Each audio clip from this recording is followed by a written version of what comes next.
Voilà, donc c'était Hakim El-Kahina de Batna que l'on salue au passage. Donc toujours, nous sommes ce 14 février, mais malheureusement, on ne va pas parler de mathématiques. Pourquoi je dis malheureusement? Parce qu'aujourd'hui, c'est la journée internationale des mathématiques. C'est par rapport au nombre pi, 3,14, le 14 mars. Voilà, c'est juste pour la précision. Les mathématiques sont fêtées un peu partout dans le monde. Mais aujourd'hui, nous allons parler de littérature. Nous allons continuer dans cette voie sur la littérature en invitant des gens. Bien, ce sont deux sœurs. Voilà, deux sœurs d'abord, et deux sœurs vétérinaires. Comme en général, dans les familles, on suit un peu l'aîné. Donc, je crois que c'est ce qui s'est passé. D'abord avec Manal Chellouf. Marhaba bik. Merci pour l'invitation. Moi, je commence par la plus petite. Après, je vais par l'aîné, Sarah Chellouf. Marhaba. Contraire. Ah, c'est le contraire, c'est vous l'aîné. Oui, ah bon, d'accord. Oui. Donc j'ai commencé par l'aîné, j'aurais dû commencer par la plus jeune. Alors qui a suivi l'autre dans le... Bon, sûrement. Sûrement moi. Vous avez suivi votre grande sœur? Oui, bien sûr. Elle était toujours comme une idole pour moi.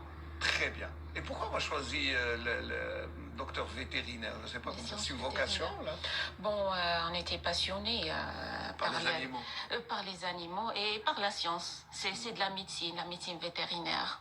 Et je ne regrette pas d'être médecin vétérinaire aujourd'hui. C'est un métier très passionnant. On s'est ouvert sur la science avec des professeurs universitaires qui sont magnifiques, que je garde jusqu'au jour d'aujourd'hui une très belle image. À travers eux, on a appris beaucoup de choses, même l'humanité, même s'ouvrir sur le monde, essayer d'aller à la rencontre de soi-même et de trouver autre horizon. Très bien. Voilà, que je salue le professeur par l'occasion. Je salue le directeur du département des sciences vétérinaires, M. Berhil Hassan, que j'ai commencé à aimer la vie par la vision de M. Berhi, et je salue aussi le grand professeur chirurgien vétérinaire, monsieur Bessegni Adlan. Voilà, ils ont marqué mon passage. Alors apparemment, Sarah aussi, c'est la même chose. Je pense que vous avez suivi juste le cursus de votre sœur. À la base, j'aime beaucoup les animaux. Mais vu la capacité de Manel, je ne sais pas moi, elle a une capacité de me donner de l'énergie, du courage. Voilà. Oui. Du coup, je l'ai suivi, peut-être sans faire attention, je ne sais pas. Sinon, oui, la médecine vétérinaire, c'est un domaine très passionnant. Et voilà.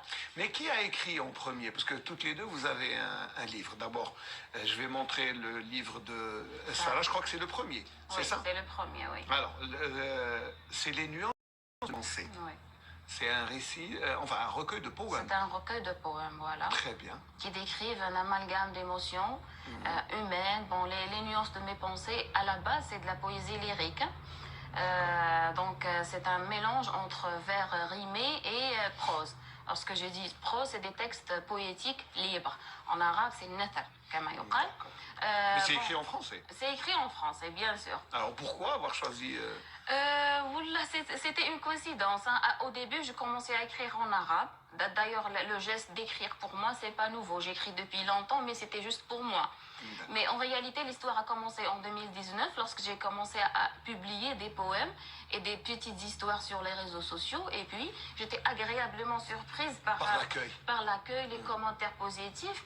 Et puis, j'ai dit, pourquoi pas, je vais me lancer dans ce domaine. Donc, j'ai emprunté le chemin de l'écriture et j'ai publié Les nuances de mes pensées en novembre 2020. Donc, c'est juste un début. Et comment on écrit en français alors que les parents sont des enseignants en langue arabe? Comment on fait? En réalité, j'aime lire en français. J'ai des écrivains que je lis d'abord. Je lis, par exemple, je donne un exemple, Paulo Coelho, l'histoire de l'alchimiste, de ce petit berger andalou qui a traversé le désert pour réaliser son rêve. Je lis Yasmine Khadra, ses œuvres c'est vraiment magnifique. Marc Lévy, Guillaume Musso. Sans oublier aussi Ahlam Mostrani, que j'adore. Ses ouvrages, c'est vraiment des pépites. En plus, elle est constantinoise. Oui, voilà. Bien sûr.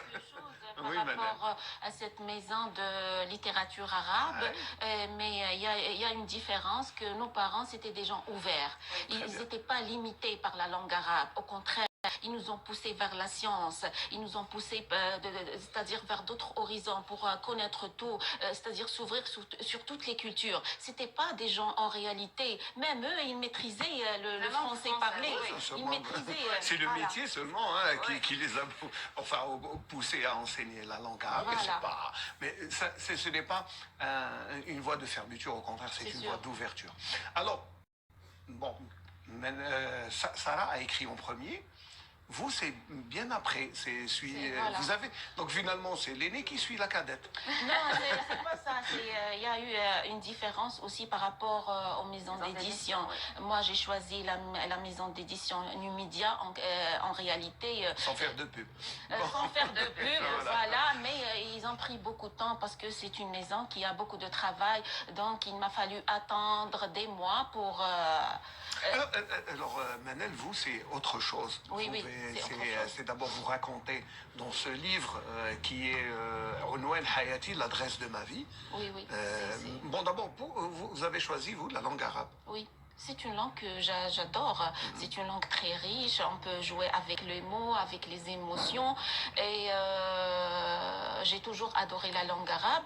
Pour moi, ça a commencé autrement. Pour moi, c'est une expérience de vie qui m'a poussée vers l'écriture. En réalité... Là, vous racontez l'histoire de votre maladie. De ma vie. Parce que j'ai décidé de laisser quelque chose un jour derrière moi. J'ai pas voulu que mon passage soit un passage... Ça, c'est la première motivation, ou est-ce que vous avez voulu d'abord on va dire, l'écriture c'est un expiatoire, c'est le fait de sortir les émotions. C'est raconter, en quelque sorte, c'est raconter une souffrance, c'est raconter une histoire, mais c'est une histoire qui est vécue autrement. Parce qu'en réalité, c'est tout. Mon roman est fait de 5 chapitres. J'ai raconté toute une histoire de vie, c'est des expériences que j'ai vécues, mais le plus important, c'est le quatrième, le quatrième chapitre où j'ai évoqué mon expérience avec le cancer. J'ai vécu le cancer, mais j'ai vécu le cancer autrement. Je l'ai vécu d'une manière très positive. Je ne nie pas que j'ai souffert de la maladie comme tout le monde. Faut pas croire que c'est facile. C'est pas facile, c'est très difficile. J'ai vécu des hauts, des bas. Il y a l'incertain devant moi. Il y a beaucoup de choses, mais j'étais très positive vis-à-vis de la maladie. J'ai toujours cru en moi, cru en la guérison un jour, que j'espère bien sûr comme tous les malades. Et j'ai jamais arrêté de vivre. J'ai jamais arrêté de croire. De croire et de continuer à pratiquer mon quotidien. Je suis allée de... Vous ne vous êtes pas arrêté de... Jamais l'espoir. Jamais. J'ai travaillé en tant que déléguée, j'ai travaillé en tant que déléguée médicale. J'ai fait même je me suis déplacée dans les wilayas en étant malade. Les médecins, aujourd'hui, ils seront en quelque sorte étonnés Ils seront surpris. En dépit de la maladie, vous n'avez pas arrêté ni de travailler, alors que d'autres, dès qu'ils apprennent qu'ils ont un cancer, c'est fini. Pour eux, c'est la fin. Voilà. Donc c'est pas la fin, au contraire. Non, c'est la fin, c'est pas la fin. Il faut aller, le cancer, en quelque sorte, c'est un concept qui va nous pousser à aller à la rencontre de soi-même. Je suis partie pour connaître qui est cette Manel en moi. Est-ce que je peux changer de... Ce qui m'a poussée à écrire, je voulais trouver un autre chemin, je voulais trouver d'autres horizons. Qu'est-ce que je vaux? Qu'est-ce que je vaux? Sans être délégué médical, sans être docteur vétérinaire, j'ai un potentiel caché en moi et j'ai fait appel à mon âme. J'ai fait appel à mon âme pour trouver ce potentiel. Et c'est elle qui vous a poussé à écrire. Elle m'a poussé, oui, parce que là, je suis, avec le concept du cancer, je suis partie au plus haut degré de souffrance. Oui, c'est vrai que il faut pas. Il faut pas nier. Il faut pas nier. C'est pas facile. Il faut pas croire que c'est. On apprend. On prend la chose avec beaucoup de légèreté. Au contact de la souffrance, on peut faire que rencontrer notre humanité. Très bien. Voilà. Et Sarah, comment vous, quand vous avez appris la maladie de votre sœur, comment vous l'avez d'abord perçue, comment vous avez fait, comment vous l'avez soutenue? Certes, c'était une expérience. C'était et elle est toujours une expérience. Il faut dire que vous n'êtes pas totalement guérie. Vous suivez toujours votre traitement. C'est toujours le cas. C'est une expérience difficile, mais j'imagine depuis longtemps, moi et Manel, on a su et on a pu surmonter les difficultés de la vie d'une manière ou d'une autre, d'une manière subtile disant. Donc je ne sais pas si le courage, c'est un caractère inné ou on s'est, je On sais a pas, inspiré forgé cela en réalité cette de nos coque, parents. cette C'est nos coque parents qui cette étaient, coque des dure gens pour, je très, sais pas, donc on peut surmonter, voilà. Et Manel, c'est une personne très courageuse, donc elle me donne le courage pour continuer. Ça, c'est bien, ça, c'est une Oui. rencontre. Ça vous fait plaisir d'entendre votre Bien sœur comme sûr, ça, me bien parler, sûr. hein? Oui. C'est des ondes que vous Des échangez, gens voilà. positifs que je transmets à toute la famille. Il n'y a pas que ma petite sœur. Ouais. Depuis 4 ans déjà, ma famille, ils peuvent mener une vie, je dis, normale. Hein. Tout à fait normal.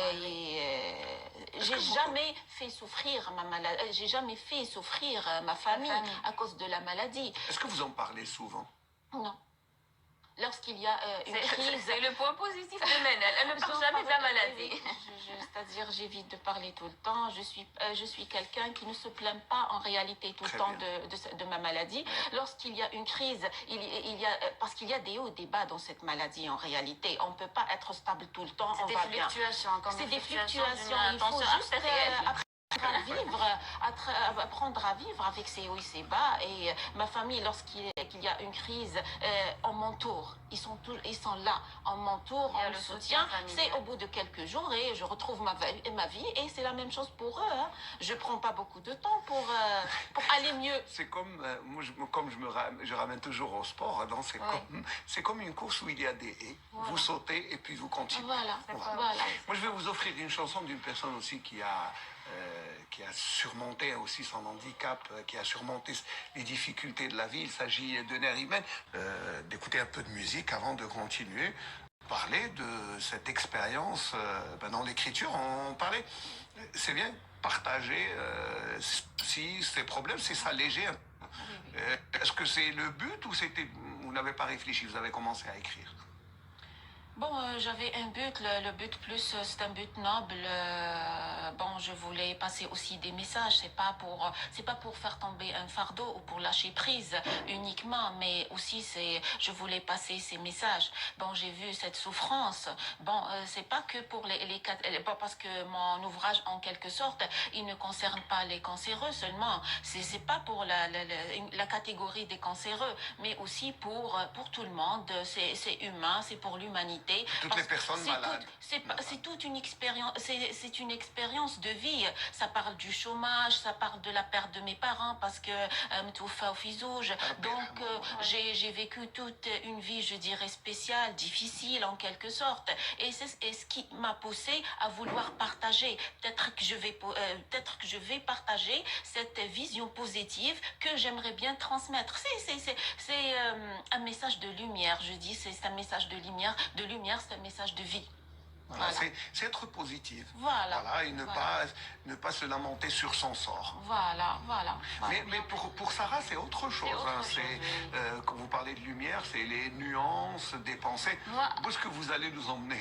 Bon, j'ai pas lu, mais où est-ce que vous nous emmenez? À la base, j'aime beaucoup la poésie. Déjà, la poésie lyrique, c'est comme un canal à travers lequel le poète il exprime ses émotions, sa subjectivité, sa sensibilité. Mais au-delà, elle avance au-delà, elle exprime et elle incarne la condition humaine. Dans les contemplations de Victor Hugo, il dit « Lorsque je parle de moi, je vous parle de vous ». Je peux parler de ma solitude, je peux parler de ma gaieté, ma joie. Et en même temps, il y a une autre personne qui lit mes poèmes et dit « Voilà, elle parle de moi ». C'est moi, oui. D'ailleurs, j'ai reçu des messages. Goulouli Sarah, c'est comme si tu parlais de moi. On se retrouve dans vos poèmes. C'est ça, donc le but. Et moi, personnellement, je suis une personne sensible. Parfois, je me sens comme une éponge. J'absorbe les émotions. Alors, j'aime bien écrire pour me libérer de tout type d'émotions. Voilà. Pour ajouter, il y a un poème que j'ai adoré, le premier poème de Sarah Soulou, Solitaire, qui a attiré tout le monde, tous les lecteurs et lectrices. On se retrouve dans ce... Tout le monde. Tout le monde, je retrouve, apparemment solitaire. Mais solitaire. Apparemment, tout le monde se sent seul. Oui. Voilà. Bon, ben, je ne sais pas, je ne vais pas le lire. Vous voulez lire? Ou vous avez ramené un poème J'ai spécialement? ramené un poème que j'ai écrit pour ma mère il n'y a pas longtemps. C'est un vers rimé que j'ai intitulé Un vers pour ma mère. Très bien. Si Allez, vous voulez, je vais le Bien lire. sûr, on va, histoire d'écouter ce que vous écrivez. Bon, moi, le temps, je vais jeter un coup d'œil Sur au le solitaire. Oui, franchement. Bien sûr, il n'y a pas de souci. Fadli. Bon, un vers pour ma mère. Un voyage rempli de souvenirs, les odeurs des fleurs ainsi que ton magnifique parfum. Une odeur sans fin.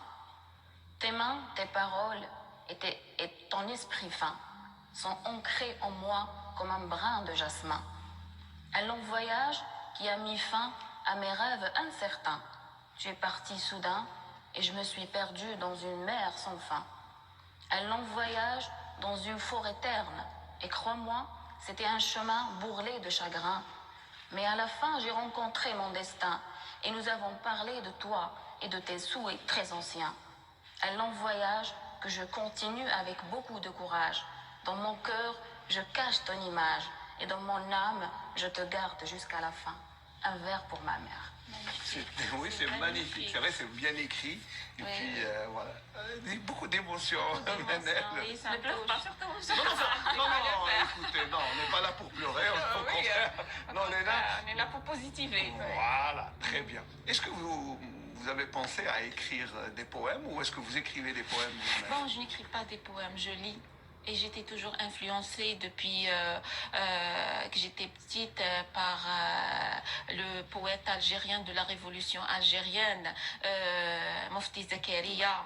Mufti Zakaria, donc je l'adore et jusqu'à maintenant. Puis sa façon de déclamer est Voilà, bon, extraordinaire, c'est donc il faut le magnifique. dire. Hein. Ouais. Bon, si vous permettez, je vais lire un de ses poèmes. Mais tfadli, bien sûr, avec Voilà. plaisir. bon يقول أنا غاب bien sûr. معليش. يقول مفدي زكريا تأذن ربك ليلة قدري تأذن ربك ليلة قدري وألقى الستار على ألف شهر وقال له الشعب أمرك ربي وقال له الرب أمرك أمري ولعلع صوت الرصاص يدوي فعاف اليراع خرافات حبري وتأبى المدافع صوغ الكلام إذا لم يكن من شواظ جمري وتأبى القنابل طبع الحروف إذا لم تكن من سبائك حمري وتأبى الصفائح نشر الصحائف ما لم تكن بالقرارات تسري وتأبى الحديث استماع الحديث إذا لم يكن من روائع شعري نوفمبر غيرت مجرى الحياة وكنت نوفمبر مطلع فجري وذكرتنا في الجزائر بدرا فقمنا نضاهي سحابة بدري شغلنا الورى وملأنا الدنا بشعر نرتله كالصلاة تسابيحه من حنايا الجزائر. En plus, c'est très beau, c'est bien un poème sur l'Algérie. C'est vrai qu'il était très engagé, Mufti Zakaria, d'une rare qualité. Voilà. Malheureusement, on n'a plus beaucoup de poètes comme ça. J'ai visité même Ghardaya, je suis allée à Bnizgen, je suis restée 8 jours, donc je suis partie Vous êtes bien voir. Imprégné. Voilà, je suis partie voir là où il est né, ce monsieur, ce monsieur magnifique, monsieur. Et c'est différent, ce monsieur révolutionnaire, donc... Voilà. Mais si on se tourne vers l'avenir, parce qu'il y a toujours un lendemain, il y a toujours... voilà. Je crois que il y a un projet en gestation, c'est des contes pour enfants. C'est contes pour enfants. Je suis partie à Sveka, je suis revenue à l'époque du colonialisme et je suis revenue aux ruelles de Constantine, Sidi Bzar, Zlaïka, parce qu'en réalité, j'appartiens à cette partie de Constantine qui est Zlaïka, c'est la maison de mon grand-père qui était là-bas. On a vécu une bonne période là-bas. Voilà, c'est des souvenirs d'enfance. On a côtoyé les gens, les anciens Constantinois. Je me permets les originaires de Constantine. Ma mère était et elle nous a toujours transmis ce folklore constantinois. Ce patrimoine constantinois. En fait, ancré en nous. Hein. Voilà, donc... Que vous écoutiez quand vous étiez petite dans les grandes maisons, avec le Darabzi, voilà, ma mère, tout ce qui est... Elle avait la manière de raconter ces histoires. Mais on sent que vous tenez quand même quelque chose. Et il y a la façon de raconter cette narration. Oui, oui. Bon, C'est la même chose. Ouais, non, Ça mais vient on de sent. nos parents en réalité. Ouais, voilà, vous irritez. Il y a les gènes qui circulent. C'est Voilà. sûr. Voilà. Et pour Sarah, Enfin, moi, je vais continuer dans le même contexte de la littérature, mais je travaille pour le moment sur un roman, cette fois-ci, pas un recueil. Donc, je vais en arabe ou en français? en français toujours. Toujours. Je vais allumer mon imagination, Ah oui, laissez libre cours à votre mais quand imagination. même, je vais essayer de mettre la lumière sur beaucoup de principes et de valeurs. Je vais essayer de redonner la vie à des principes et des valeurs perdus presque de nos jours, dans un contexte imaginaire. Il y aura toujours ma touche personnelle, c'est l'amour, l'émotion, la sensibilité et de l'imagination, bien sûr avec un message à passer. Bien sûr, il y a toujours un message à passer. Puis, comme vous avez évoqué les vieilles ruelles de Constantine, le patrimoine de Constantine, et c'est toujours aussi le Malouf qui fait partie de notre histoire, de notre vécu, de toute la ville de Constantine. Moi, je vais vous offrir une petite chanson aussi d'un monsieur. L'une des plus belles voix peut-être du Malouf constantinois. Il s'agit de Mohamed Chérif Zahrour, histoire de Chérif Zahrour, dans un maître voilà, puisé dans nos archives, il date des années 80, mais la voix elle est intacte, hein. Ben, voilà, elle est toujours voilà. Peut-être que ça va vous pousser à écrire sur le Malouf, sur hein. Surtout, alors, quel genre d'histoire vous avez choisi d'abord pour raconter, ou vous voulez laisser Non, le projet? c'est les histoires. Bon, il y a, c'est-à-dire, je peux pas me projeter à parler plus parce que il s'agit des droits de la maison d'édition, C'est droits normal. d'auteur, parce que l'ouvrage il n'est pas encore publié. Mais je dirais que c'est les très anciennes histoires de nos grands-mères. Lorsque Suiqa était dans ses plus belles images, avec Zleij Kham, avec Droj Belhadjar, avec Al-Qwas, avec les Mafilbière, il y avait cette ambiance familiale, il y avait la belle pâtisserie de Constantine, Makrot qui ne manquait pas, sent la Ksenia de nostalgie. Constantine. Ouais, C'est très inspirant, c'est magnifique. Les 7 gâteaux les كاينين في Voilà. السينما. Donc mais dans quelle langue vous allez l'écrire? En français, en arabe? Non, c'est l'Amia, c'est déjà constantinois, c'est déjà درجة المهذبة كما يقال. c'est déjà constantinoise et ça sera même publié, c'est-à-dire Un audio. un audio avec ma voix, avec cette. Ah, je d'accord. dirais, Les histoires Oui. et avec l'audio avec l'audio, avec En ma forme de voix, CD. en forme Très de bien. CD que je vais publier. et avec une musique aussi, non? Je l'espère. Bon, vous me donnez l'idée. J'espère un petit Malouf derrière. Bien sûr. sûr, Il y a voilà. beaucoup de gens qui seraient très ravis d'accompagner, puisque je vais vous orienter vers un des musiciens qui Je sera suis très ravie. content d'accompagner, parce que c'est une expérience qui a été déjà faite dans le festival du conte à Constantine. Le festival du conte a donné lieu ensuite à un spectacle où il y avait des chanteurs de Malouf qui accompagnaient des conteurs. Oui. Et notamment une conteuse qui est une consoeur, à Canal Algérie, et elle a raconté des histoires avec un orchestre Malouf derrière elle. Oui, Et ça, c'est c'est très bien. beau. Ça serait bien de. Ce serait bien, oui, avec notre langage, nous propre à Constantine, il y a quand même une différence de parler. Donc notre déjà est propre à nous. Je vais vous mettre en relation avec Siham Knouch qui se fera un plaisir de vous aider, parce que Avec plaisir.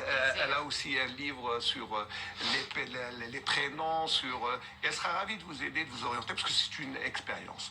Oui. Mais je vous sens proche Sarah, dans le projet. Vous la soutenez, vous Bien l'aidez, sûr. vous Oui. proposez des idées. Comment ça se passe? Je propose des idées. Mais elle a chanté moi, pour moi, hein. j'ai chanté pour elle. hein. La voix de Sarah qui sait chanter, mais on dira pas elle ne dira pas qu'elle chante, on va pas qu'elle chante, on va pas avouer. Elle a une On très belle pense voix. ensemble. D'accord. Vous travaillez dans la même société? Non, non, non. Ah, d'accord. Non, Deux vous bossez. laboratoires différents, mais c'est le même domaine. C'est le même domaine, oui. Mais vous travaillez ensemble dans le domaine de la littérature. Oui, Voilà. oui. Surtout, Comment ça se passe? C'est qui propose? C'est qui juge? Non, chacune se prend en charge, mais c'est-à-dire, ça là, c'est c'est deux- ma première parce que c'est lectrice, deux domaines différent. pratiquement Ça, différents. c'est le français, moi, c'est la littérature arabe, donc c'est différent. Mais c'est-à-dire, on se parle, on se prend les idées, il y a un échange. Oui, Il y a un échange culturel. Très bien. Beaucoup de réussite, je vous souhaite beaucoup de réussite.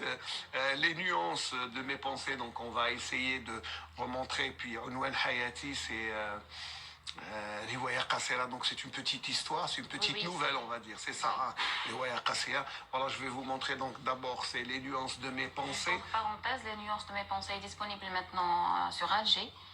Au salon du livre Onel, donc depuis 11 mars jusqu'au 20 mars 2021.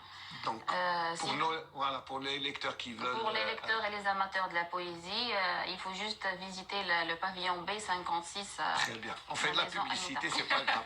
Pour la littérature, c'est bon. Et Unwan Hayati.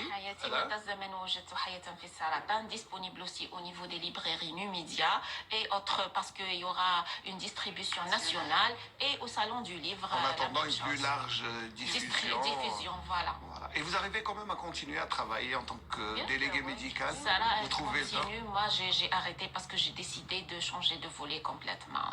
C'est une expérience derrière moi qui m'a donné beaucoup de choses. La visite médicale, c'est un autre monde. J'ai eu déjà l'opportunité de m'ouvrir sur l'international. J'ai rencontré des étrangers de toutes nationalités et ils m'ont formé dans la médecine et dans le médicament. Et aujourd'hui, c'est une expérience que j'ai acquis beaucoup de choses à travers cette expérience. Et aujourd'hui, je change de chemin et je m'ouvre sur un autre monde. Et c'est par rapport à quoi? Qu'est-ce qui vous a fait, vous fait changer de trajectoire? C'est par rapport à la maladie aussi, parce que c'est-à-dire je m'adapte avec la maladie et avec mes capacités physiques. Ça demande beaucoup d'efforts et beaucoup de déplacements. En quelque sorte, c'est pour éviter le stress du métier. Voilà. Vous stressez beaucoup? Ah oui. C'est pas facile. Pourquoi il y a des objectifs à remplir? Voilà. Ouais. En plus des déplacements entre wilayas, il y a des visites sur le sud. C'est un petit peu difficile. Voilà. Mais vous continuez. Oui, je continue quand même. Et projet, donc... Et le projet, je continue aussi mon projet littéraire. Ça sera un roman, Inch'Allah, fin 2020, début 2021, début 2022. C'est vrai qu'il y a eu un arrêt pendant une année de la Covid, donc on est part encore en toujours 2020. Voilà, mais allez, c'est pas grave. Vous êtes les bienvenus lorsque vous écrirez les ouvrages, les nouvelles. Marhaba bikoum.